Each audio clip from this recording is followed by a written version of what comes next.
Bonjour et bienvenue dans la 3e vidéo de cette série de partoches spéciale Star Wars. Nous sommes dans la partie qui concerne le style général de John Williams et son langage musical. Ici on va aborder la notion du rapport à l'image.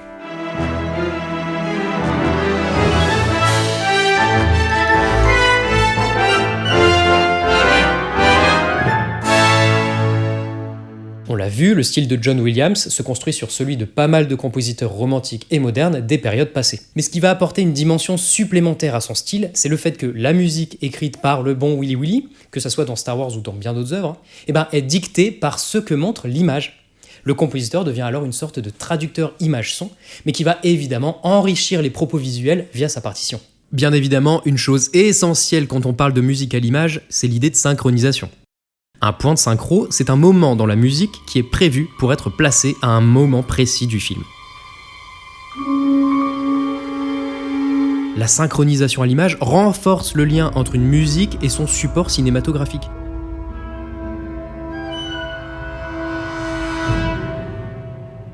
Elle montre qu'une musique a été composée pour ce film, cet enchaînement d'actions et de plans, pas un autre. Pas de synchro et plusieurs musiques pourraient potentiellement coller au même film. La synchro à l'image renforce la satisfaction, rien qu'en marquant un changement de plan. Là, le thème du morceau reprend pile sur cette coupe. Mais en plus de souligner certains changements de plan, les synchros de Star Wars marquent aussi des actions diverses à l'image. Regardez là c'est génial, je l'avais même pas remarqué après mes 36 visionnages, le glissando ascendant de bois accompagne l'extension des yeux de Jar Jar. Ces glissendos peuvent souvent accompagner des passages de vaisseaux.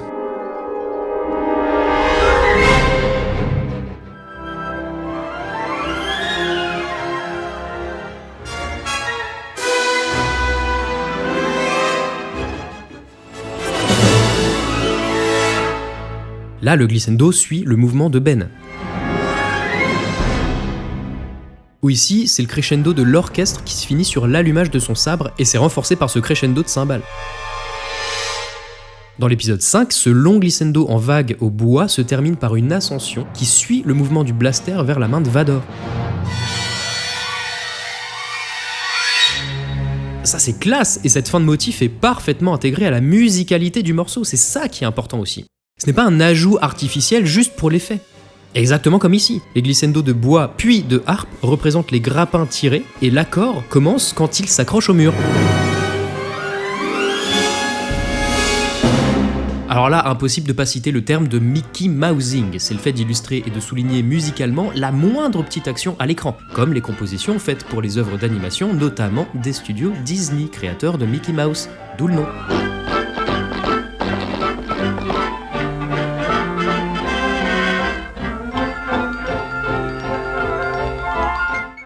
Écoutez bien ce passage. Premièrement, les timbales marquent l'impact des droïdes sur le muret. 2. Le coup de cymbale éclate sur la destruction du deuxième droïde. 3. Les montées de demi-ton au bois suivent la rotation du sabre devant la caméra.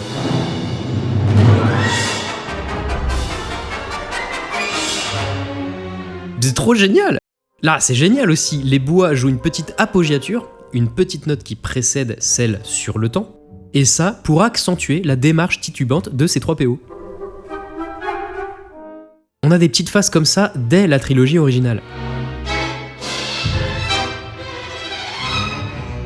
Mais c'est surtout J.J. Abrams et Rian Johnson, les réalisateurs des épisodes 7, 8 et 9, qui avaient l'air particulièrement friands de l'effet de synchronisation musicale pendant les scènes d'action au sabre laser. On a plein d'exemples dans leurs films. Ici, écoutez bien, les notes de la mélodie tombent sur les coups de sabre. Là, un glissando de harpe accompagne le mouvement ralenti de sabre et l'esquive, puis des staccatos dissonants sur les coups suivants.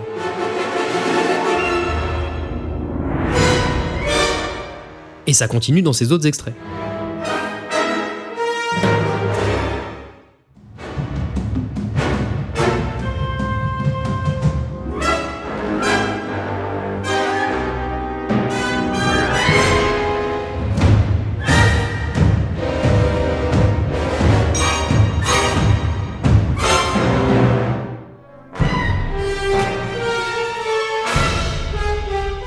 Ici, la synchro est plus subtile mais bien présente pour alourdir le sens de ce qu'on voit à l'image. Le sabre traverse Luke et c'est à ce moment qu'on constate réellement qu'il n'est qu'une projection. Et cette simple note de trompette qui commence pile sur cet événement s'inscrit parfaitement dans le contexte musical du morceau et c'est magnifique.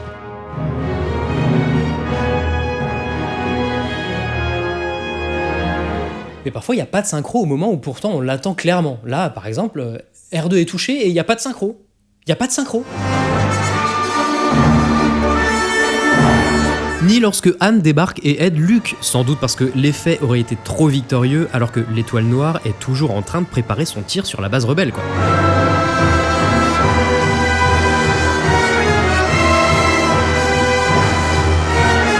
Pas de synchro ici, alors que c'est quand même la première fois qu'on voit un sabre arrêter des éclairs de force. Point de synchro non plus sur l'allumage du nouveau sabre de Rey qui marque quand même sa renaissance. La synchronisation aux actions à l'image aide à renforcer l'émotion. Regardez l'utilisation des points de synchro dans ces exemples. Ici, la chute de la canne de Yoda se fait musicalement par un coup de timbale.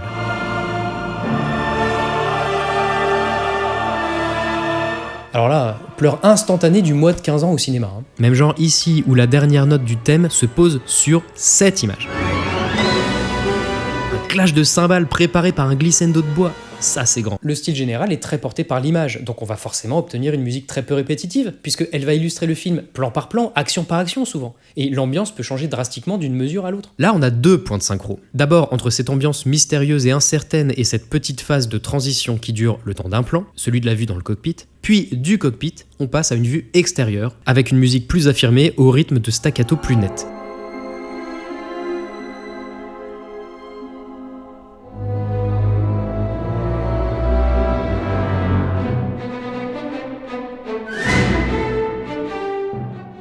Les modulations témoignent de ça. Ça veut dire qu'on change de gamme, on n'utilise plus le même ensemble de notes. On passe donc dans une autre tonalité pour marquer le changement d'ambiance. Là, on passe de La mineur à Si bémol majeur.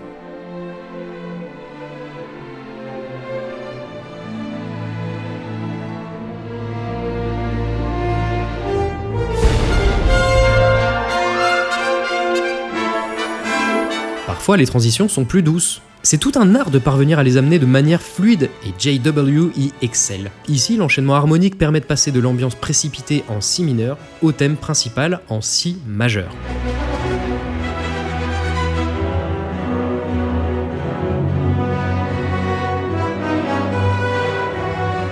Ce qui survient à de nombreux moments dans la saga, c'est ces fameuses phases où la musique participe à renforcer l'enjeu et la tension d'une scène grâce à un procédé pourtant très simple, les transpositions brusques d'un ostinato. Un ostinato, c'est un même motif répété inlassablement. Pour casser la monotonie et pour favoriser le sentiment d'urgence, de danger, de stress quoi, Big G va souvent transposer ces motifs vers des tonalités plus aiguës, des transpositions d'un ton ou d'un demi-ton souvent, des modulations peu classiques.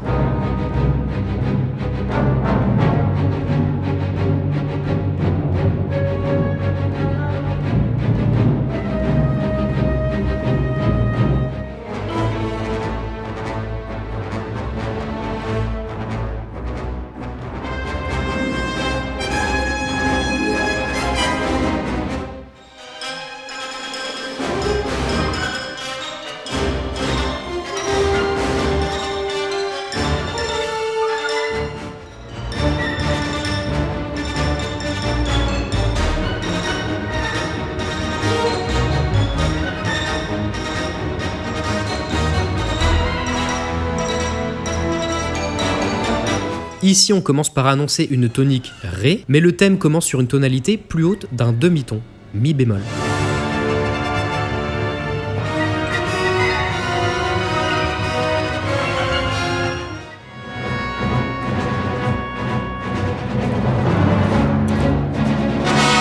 Deux modulations de suite ici.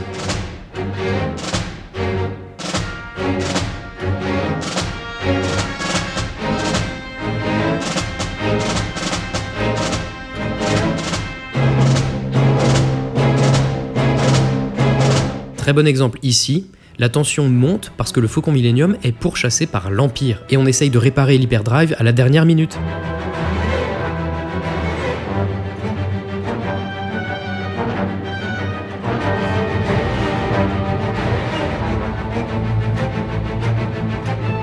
ou encore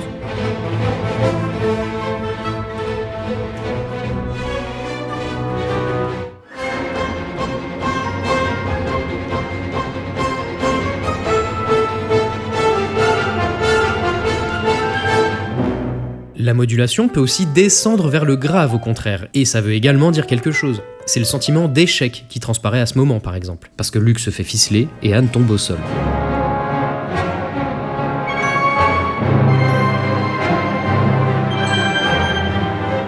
Là, on a l'ostinato sur Ré bémol majeur, plutôt confiant, mais passe à Do majeur au moment où les chasseurs ennemis prennent leur suite.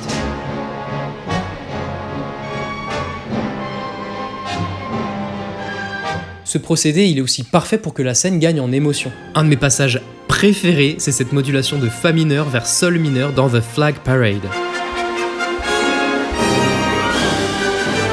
Ça, c'est un délice, mais quelle puissance! Et surtout ici dans l'épisode 3.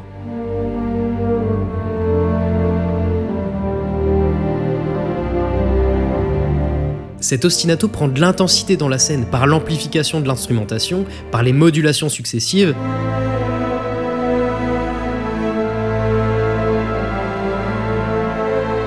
Et même cette montée de gamme simple au violon.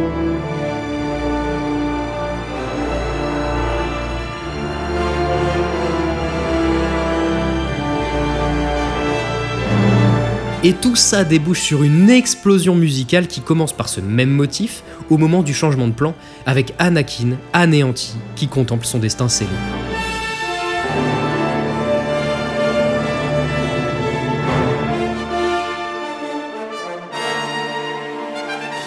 J'étais obligé de trouver un moyen de parler de cette scène. Non mais sérieusement, cette musique, elle fait partie de mon top 3 de mes passages musicaux préférés de Star Wars. La musique marque aussi très bien les changements de scène, souvent de manière assez éclatante via des crescendos puissants, typiques de la prélogie. On a eu un exemple plus tôt, mais en voilà d'autres.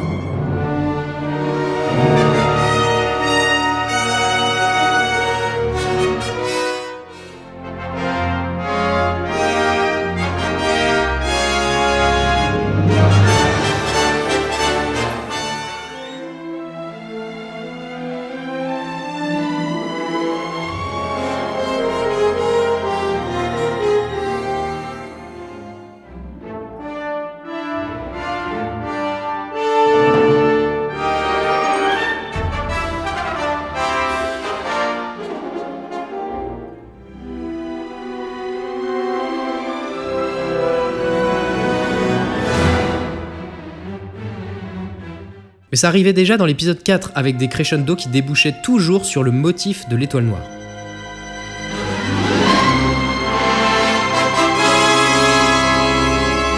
Dans la post-logie, le procédé revient dans des effets moins grandiloquents.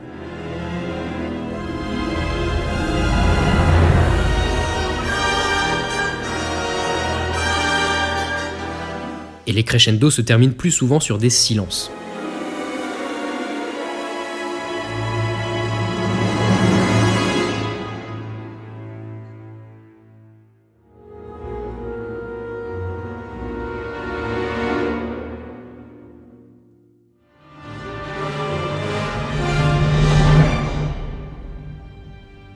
On a souvent des changements d'ambiance nets, pas un changement de rythme, de tonalité ou d'ensemble instrumental. Ça accompagne fidèlement l'image.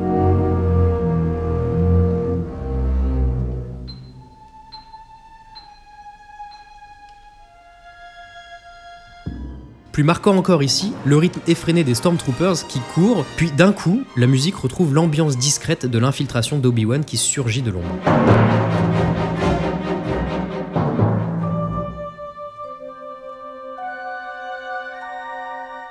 La synchronisation se fait également pour marquer le passage d'une scène à l'autre. Ici, grâce à l'harmonie, encore une fois, l'accord typique lumineux du thème de la Force est complètement différent ici, et marque une rupture de ton net avec la scène suivante, plus inquiétante.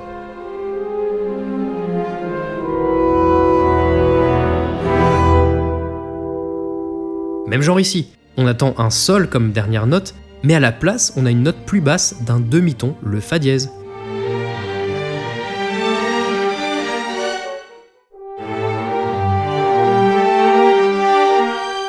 Ce qui est génial, c'est quand les points de synchro provoquent la surprise, comme ici où le thème de la relation Han-Leia est joué, semble continuer, mais est interrompu par l'arrivée des soldats impériaux.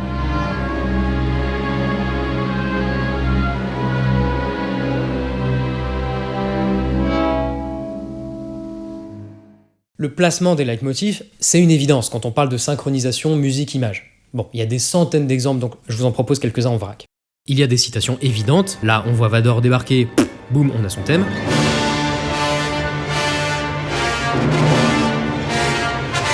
Là, Anakin et Padmé discutent de l'attachement et de l'amour, bah, on a leur thème romantique.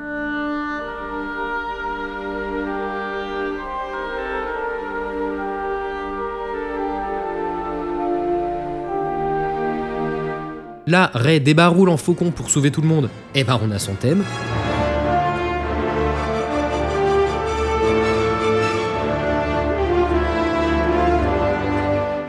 Mais aussi des citations à poil plus discrètes, en lien avec les dialogues souvent. Comme là, au début de La Menace Fantôme, lorsque les personnages discutent simplement du fait que s'ils ne se cachent pas, ils vont se faire pulvériser par les droïdes de combat, eh ben on entend ça.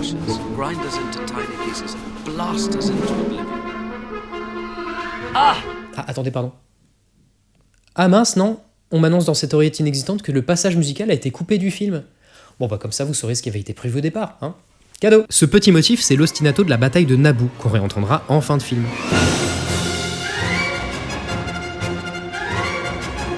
C'est bien fichu quand même, hein. Parfois, certains thèmes peuvent sembler intervenir hors de leur signification. Ici, le thème de Leia est utilisé pour son caractère intrinsèque plus que pour l'objet auquel il est associé à l'origine, Leia. Là, on a choisi le thème de la marche impériale, lié à Vador, plutôt que celui de Palpatine, alors que c'est lui qui combat Yoda.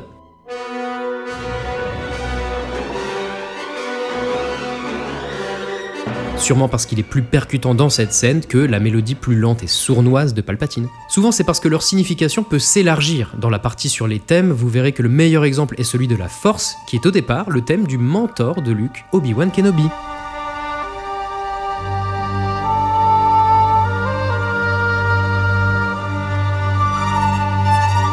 Il finit par symboliser le pouvoir de la Force elle-même, et on l'entend quand les personnages font appel à elle.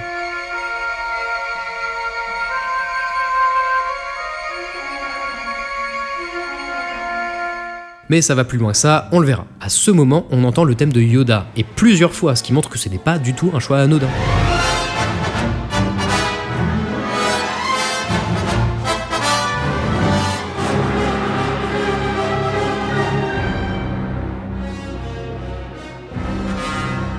Mais Yoda n'est pas là, alors pourquoi ? Eh ben, parce qu'on rappelle qu'à ce moment, Luke ignore les mises en garde de Yoda et va quand même chercher ses amis en danger. You must not go. But Han and Leia will die if I don't. La menace dispensée par le maître Jedi plane sur Luke. Mais parfois il s'agit juste d'une bête recoupe de l'édition musicale. Là, le thème d'Anakin en pleine bataille de Naboo, sans Anakin ni aucun lien avec lui. En fait, il s'agit d'un extrait composé pour la scène de course de Pod, mais qui a finalement été utilisé autre part. En 2002, sortaient 2 blockbusters dont la musique a été composée par le même John Williams de 70 ans tout pile, Star Wars épisode 2 et Harry Potter et la Chambre des Secrets. Une première conséquence connue, c'est ce motif rythmique identique d'un film à l'autre.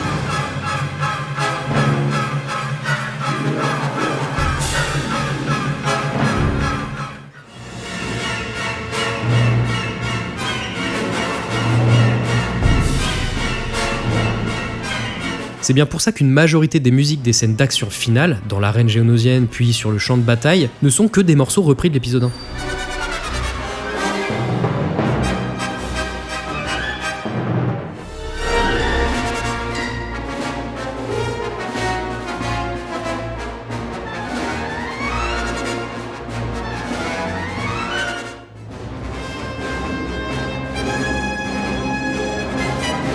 Bref, par conséquent, dans cet extrait, le thème de Yoda est entendu dans la fonderie droïde, mais Yoda n'est ni présent, ni mentionné, ni aucune quelconque relation avec ce qu'on nous montre. Non, c'est juste que ce morceau musical de la scène de l'usine est un morceau composite, frankensteinien, constitué de bouts d'autres morceaux, notamment celui du combat final contre Dooku.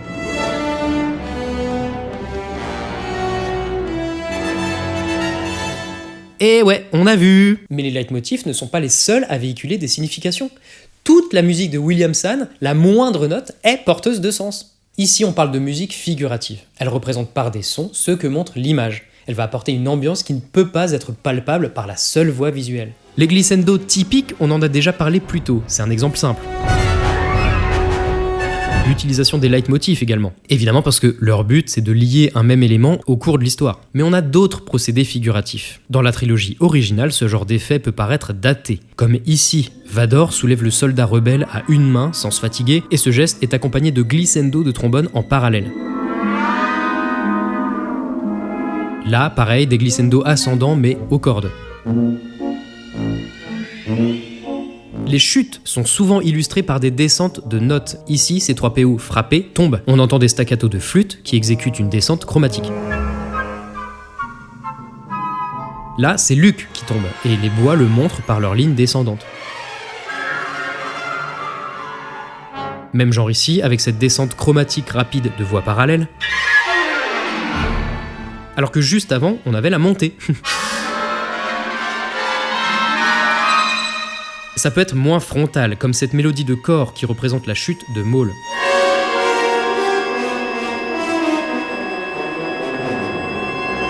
Vous entendez, c'est pas une descente stricte, et les notes sont détachées, pas liées, comme on pourrait s'attendre pour ce genre de chute fluide. Un effet qui, en plus d'expliciter une chute, peut aussi symboliser l'échec. C'est flagrant ici.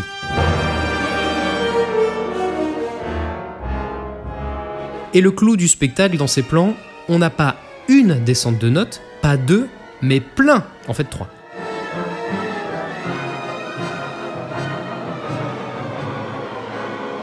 Les corps jouent des accords majeurs parallèles entre eux en descendant l'échelle chromatique. 2. Les violons également, mais sur une descente stricte. Et 3. Les bois jouent une descente ininterrompue plus rapide.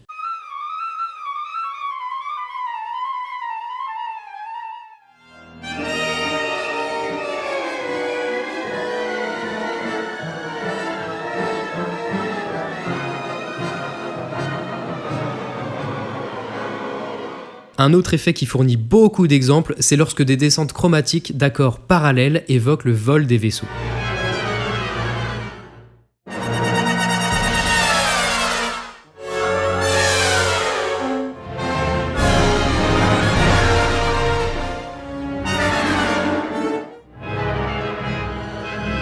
Je pense tout de suite à L'Apprenti sorcier de Paul Dukas. Dans son morceau, il illustrait les flots qui inondaient le laboratoire de la même manière, une descente chromatique d'accords diminués ou de tierces mineures parallèles.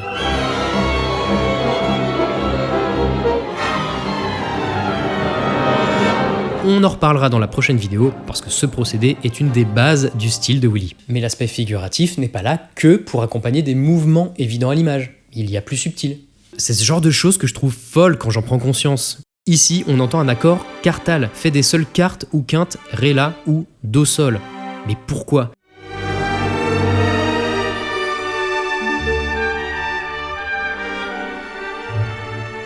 Parce que dans le film, Qui-Gon et Obi-Wan atteignent enfin bon port après leur péripétie dans les abysses. Ces intervalles, qui structurent la gamme, véhiculent l'idée de stabilité et de sécurité donc. Dans l'épisode 1 aussi, ce motif de violon en octave qui s'accélère représente clairement la tempête qui arrive sur la ville. On imagine bien le vent qui fait voler la poussière dans l'air. Mais vous l'entendez, ça reste purement musical. Là, les trilles de bois changent de note à chaque tour de la fronde de Jar Jar.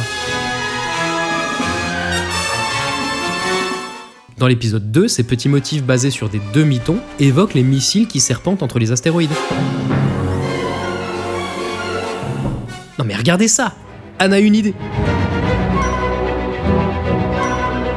Moins subtil, dans ce morceau, le rythme galopant fait de croche pointée, double croche, croche est un cliché qui représente la course des chevaux.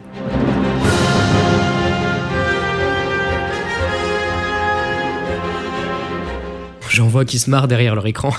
Là, la caisse claire intervient pile quand les Stormtroopers apparaissent au loin dans l'image. On voit que l'image inspire la musique sans pour autant que ces effets ne soient forcément synchronisés. Alors, je m'explique. Ici, les accords lourds et dissonants illustrent les pas du blindé quadrupède, pourtant ils ne sont pas synchronisés avec.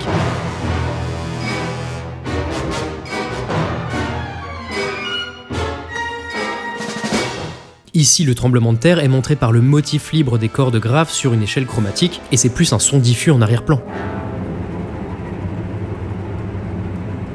Et quand je dis que l'image guide la musique, c'est pour ce genre d'exemple. Ray parle de se retrouver seul, sans parents, et la musique suit le discours en proposant une phrase de flûte solo sans aucun accompagnement. Seul comme Ray. I'd never felt so alone.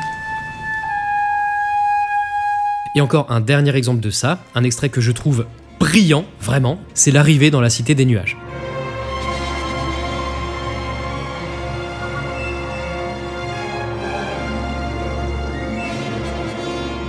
La musique a une orchestration qui tend vers le merveilleux. Elle est jouée par les violons et altos sur 2 octaves, ça c'est très ample. La harpe ajoute ses longs glissando typiques, majestueux. Et les trilles dans la mélodie ajoutent leur touche d'élégance. Juste après, on a même des chœurs qui complètent l'ensemble.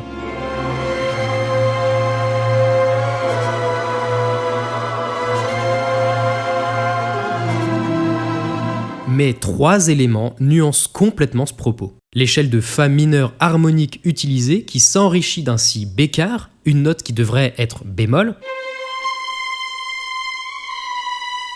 On joue donc un 4e degré augmenté qui, dans une gamme mineure, rend la musique étrange, voire inquiétante.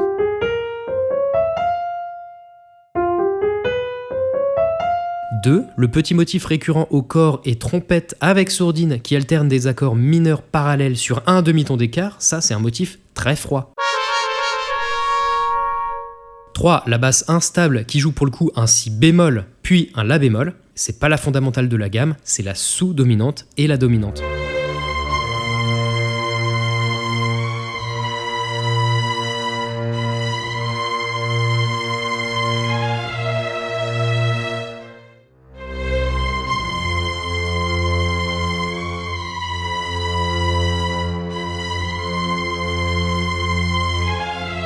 Et ça, même pendant le si bécard de la mélodie, donc une dissonance évidente passagère à ce moment-là.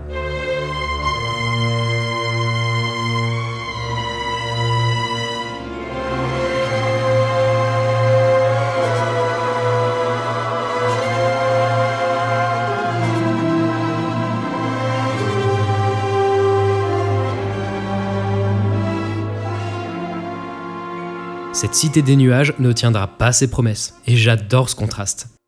Bon, j'arrête sur cet aspect parce qu'il y a encore plein d'exemples, mais je peux pas tout mettre. Très très frustrant, mais bon, regardez les films et soyez attentifs. Je voudrais finir rapidement sur les ambiances musicales qui jurent avec le reste dans un objectif précis. Les musiques sont parfois intradiégétiques, vous savez, c'est ces musiques qu'on entend dans l'univers du film par les personnages eux-mêmes, comme les musiques de la cantina. L'idée, c'était évidemment de créer une musique extraterrestre. Alors en soi, ces 2 morceaux n'ont rien de très inédit. C'est du jazz rythmé, quoi. Ils sont joués par des clarinettes, saxophones, batterie, basse, et ça, c'est du jazz. Et à la limite, c'est le steel drum, un instrument des Caraïbes, qui, greffé à tout ça, va créer un ensemble peu commun. Mais c'est surtout le changement net entre ces morceaux et tout le reste de la BO qui marque l'effet d'exotisme recherché. On n'a plus ici qu'un ensemble très réduit et un style jazz, très différent du style symphonique des musiques extra-diégétiques.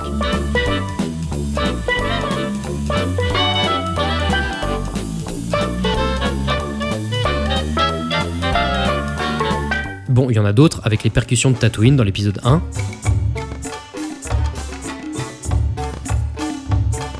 Alors, je dis pas que c'est incroyable, là pour le coup, on est sur une planète désertique, bim, on joue une musique d'influence clairement maghrébine. Bon, dans le casino de Canto Bight, on a une musique de style samba pour l'esprit de fête.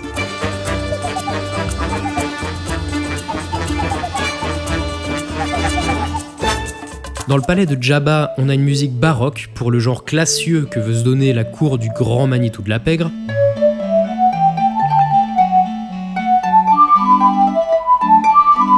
Mais c'est joué par des sons synthétiques. Bon. On a aussi un morceau de rock, funk, jazz, carrément, et le langage alien des chanteurs et chanteuses ne suffit pas à lui octroyer une quelconque originalité.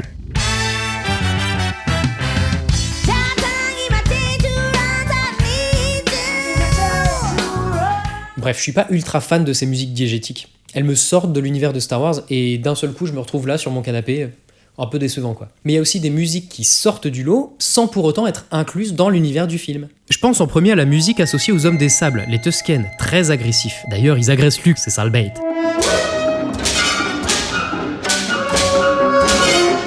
On entend des bâtons frapper et rien qu'avec ces claquements secs, on dirait qu'on a changé de compositeur. En fait non, on reconnaît le style du master en arrière-plan. Quoi qu'il en soit, l'image induit là encore ce choix musical. Le morceau Padme's Rumination, dans l'épisode 3, très apprécié il me semble, détonne grâce à cette voix qui m'évoque... Ah merde.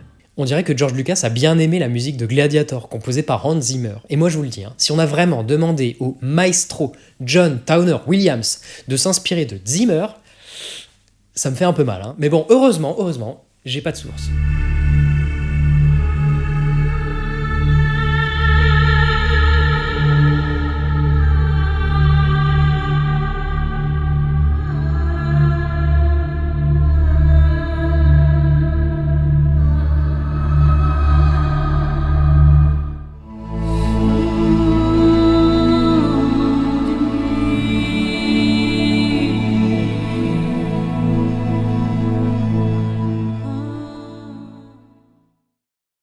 Voilà, bon, faut que je m'arrête un jour. Alors, pour conclure, retenez que tous ces effets plus ou moins subtils, ont toujours un sens, ou en tout cas ont toujours une raison d'être. Le moindre élément dans la musique peut se justifier. L'utilisation de cet instrument, de cet accord, de cette modulation, de ce rythme, de cette gamme. C'est génial! Et dans la vidéo suivante, on va voir quel procédé dans l'harmonie permet justement de raconter le film par l'image. Partie technique en perspective, mais je vous jure, elle est trop bien. En tout cas, je vous souhaite une belle semaine. N'oubliez pas de commenter, liker et partager. Bisous!